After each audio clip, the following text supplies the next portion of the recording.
Have you ever been wrong before? Well, I think I've been wrong. So I've been working on this video for the TB10D, right? Little amplifier from FOSI. And this has really changed my world view. This video and some that have come just before this one have really changed the way that I look at audiophile sound.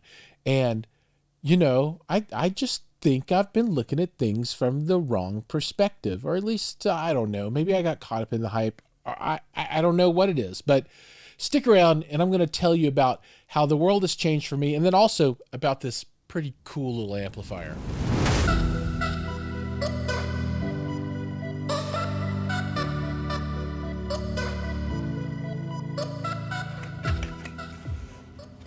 Ostensibly, this is a video about an amplifier. And like I said, this is an amplifier that's kind of changed things for me. But really, this is going to be an opportunity for me to talk about that change. But I do want to cover off on this amp because, you know, it's pretty cool. You know, the packaging is nothing special. You know, you have a little piece of paper on top, and then you basically have two pieces of gear in here. You have the amplifier itself, and then you have a power brick. Now, the interesting piece is that the amplifier itself, the input, you know, can do DC 18 volt through 48 volt. And the more power that you give this thing from the input means the more juice that you get on the output side. It doesn't come with the most powerful AC adapter that you can use with it, which is interesting. But in any event, it's plenty powerful for what we've got going on with this amplifier for what it needs to do. I mean, it's pretty outstanding.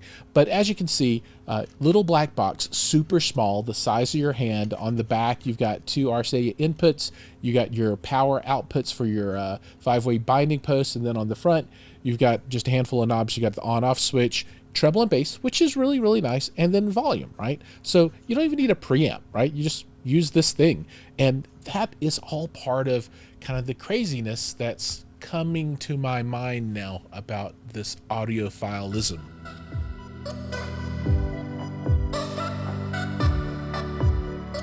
Let's talk a little bit more about the amplifier before I pontificate too much, right? So let's talk about the front, right? You got 3 spinnies, treble, bass, volume, and a clicky. It's a nice little switch to turn you on and off. On the rear, super simple, right? Look, speakers out, RCA in, and power. And that's it, right? It's all analog. There's no DACs. So that'll speak well to you audiophiles out there that are into the all analog thing. And this does that. Now, it is Class D, right? Well, I mean, look at it. It's got to be Class D, right? One thing that I'm not really sure about, though, is that it makes a sound. Hear that? I don't know what that is. Anybody know what that is? That's the only thing that kind of scares me about it, is that it does have that, it sounds like a spring in there. I'm sure somebody out there is like, oh, that's the flux capacitor or whatever it might be. I don't know what it is, but it does that. And then the power brick is, hey, it's a power brick, and, you know, there's nothing really special there. Now that's the physical piece. So it's really small. It looks fine, classically styled. You know, it's black, it's metal, right? It's not plastic. Everything seems nice except for the springy sound. Now, from a stats point of view, they claim that this does 2 ohm stable, which would be cool. I don't have anything that's 2 ohm to test it with. I have tested on 4 and 8 ohm, and it worked like a champ. And then they say it does up to 2 by 300, so this is 600 watt amp. No.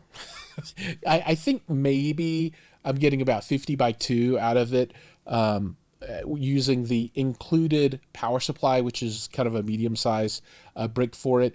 And there are measurements that other people have done. You know, I'm not the first one to get my hands on this amplifier and test it and measure it.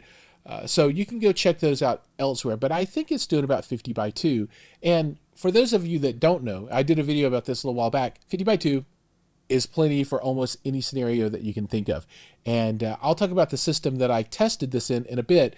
And you can see that it powers some really huge tower speakers without any issues at all. So, you know, that's really all the important pieces, except for the last item.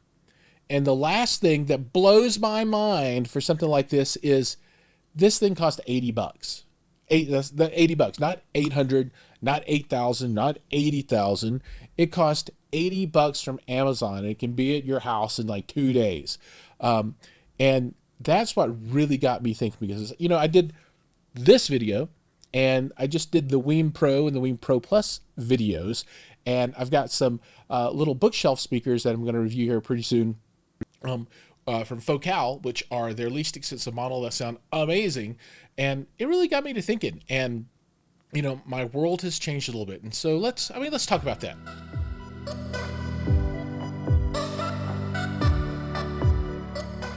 Okay, I admit it. I got stuck up. All right, I got caught up in the world of hi-fi shows and $100,000 speakers and $50,000 amplifiers and all this stuff. And for a while there, my head was spinning, and I thought that's the only way. The only way. Well, I'm back down to earth, because, you know, just the last little while really has been an epiphany to me. So I built a system, and here I even wrote the components down so I can remember the costs. So you've got the amp that we're talking about, the TB10D, right? $80, right? Weem Pro Plus, and that's the one that's got the nicer DAC built in, $220. And then Focal Thiva #1 bookshelf speakers, $1,000. So for $1,300, you can have a system that sounds absolutely amazing. I mean, it sounds freaking super good. Okay, so maybe you add on a few bucks a month for your Cobus subscription, right? Or, okay, you plug your CD player into the Weem, right? Or whatever it is. Sure, there's some money that has to be spent on your source. But this stuff is crazy good for the money. I mean, that's, okay, it's not chump change, right? It's not pennies, right? But $1,300 in the big scheme of things, if you want a really, really good sounding system, is not much money. And I've come to realize that that sounds amazingly good. And there's nothing wrong with looking at super expensive stuff. I like to look at the toys too, right? And, you know, Focal has their Thiva #1s, but you can also go look at the Grand Utopias or whatever, the big huge ones that are like the, you know, and they're absolutely astonishing. But you don't have to do that to have something that's really, really good. And I'm not talking about, oh, it's an okay system and it'll get you by. No, this is something you can kick back to and be like, yeah, that's my tunes right there. It's really good. So anyway, I wanted to put that out there, because maybe there are other folks that are in the same kind of mental loop that I was in, where I'm like, okay, I've got to go buy the Wilson Super Chronomaster graphs, or, you know, you don't, right? If you can afford that and it's your passion, then do it. But if you can't, and I can't, and they're totally not going to give me a pair, don't feel bad about the sound that you've got, because you can have an amazing experience for money that you can afford. All right, that's it. Rant over. I want to talk a little bit about use cases for this amplifier now.